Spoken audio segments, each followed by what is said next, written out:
I'm okay, I'm fine. Kincana, Kincana, teng neng neng neng neng. Ku menahan rasa sakit, rasa sakit. Few moments later.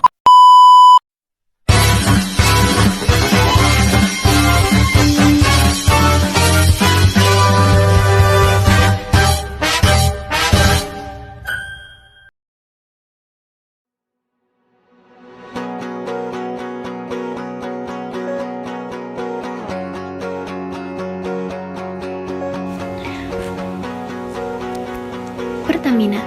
Pertamina adalah perusahaan energi nasional Indonesia yang bergerak di berbagai sektor, termasuk minyak, gas, dan energi terbarukan. Sebagai perusahaan nasional dengan jangkauan internasional, sekaligus sebagai entitas dari BUMN yang sepenuhnya dimiliki oleh pemerintah, PT Pertamina International Shipping sebagai subholding Integrated Marine Logistics berkomitmen penuh menerapkan tata kelola perusahaan dengan sebaik-baiknya. Manfaat GCG secara teoritis antara lain yang pertama, meningkatkan keamanan data dan informasi rahasia perusahaan, mengurangi risiko kebocoran dan pelanggaran keamanan. Yang kedua, mengurangi potensi kerugian dan kegagalan dalam proyek-proyek, meningkatkan efisiensi dan keberhasilan proyek. Misi dari direksi, komisaris, komite audit, dan sekretaris perusahaan. Dewan Komisaris adalah organ perseroan yang bertugas melakukan pengawasan secara umum sesuai dengan anggaran dasar serta memberi nasihat kepada direksi. Direksi adalah organ perseroan yang berwenang dan bertanggung jawab penuh atas pengurusan perseroan untuk kepentingan perseroan sesuai dengan maksud dan tujuan perseroan serta mewakili perseroan baik di dalam maupun di luar pengadilan. Lalu ada auditor eksternal, adalah auditor dari luar perseroan yang menyediakan baik jasa audit maupun jasa non-audit yang bersifat independen dan profesional. Lalu ada sekretaris dari Dewan Komisaris, adalah pendukung Dewan Komisaris sebagaimana diatur dalam Peraturan Menteri BUMN Nomor per 12 MBU 2012 tentang organ pendukung Dewan Komisaris BUMN dan atau perubahannya. Lalu yang terakhir ada sekretaris perusahaan, adalah salah satu fungsi yang wajib diselenggarakan oleh direksi dengan tugas wewenang dan tanggung jawab sebagaimana diatur dalam Peraturan Menteri BUMN tentang penerapan tata kelola perusahaan yang baik pada BUMN dan atau perubahannya. Penerapan Good Corporate Governance. Yang pertama, penanganan dokumen rahasia.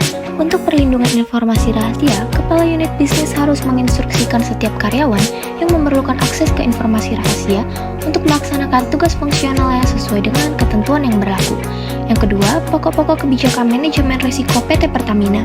PTC sebagai anak perusahaan PT Pertamina senantiasa mengedepankan prinsip kehati-hatian dalam mengelola segala jenis risiko sebagai wujud komitmen PTC dalam menjalankan praktik tata kelola perusahaan yang baik melalui kerangka kerja dan tata kelola manajemen risiko menggunakan pendekatan three line of defense.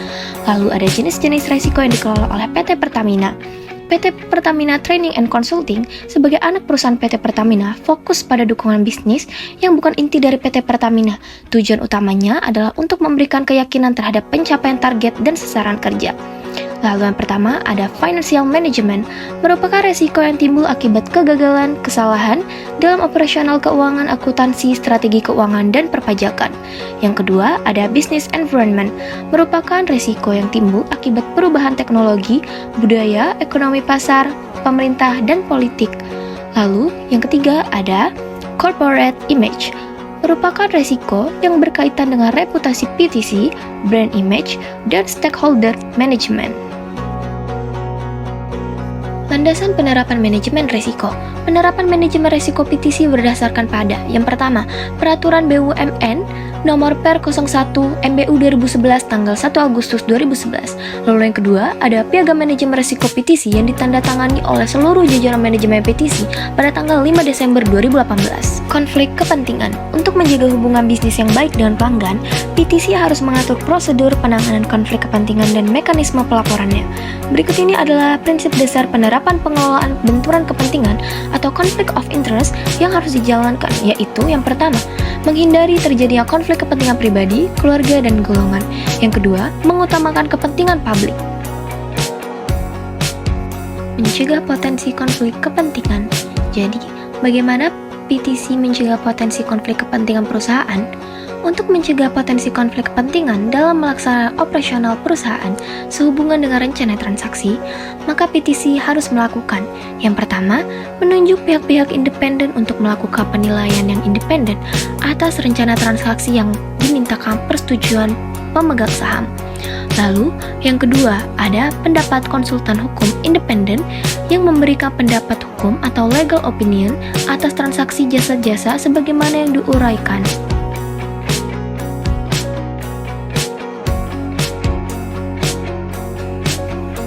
Faktor-faktor pendukung keberhasilan penanganan konflik kepentingan.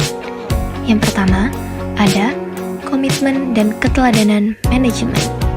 Lalu, yang kedua, ada partisipasi dan keterlibatan para insan PTC.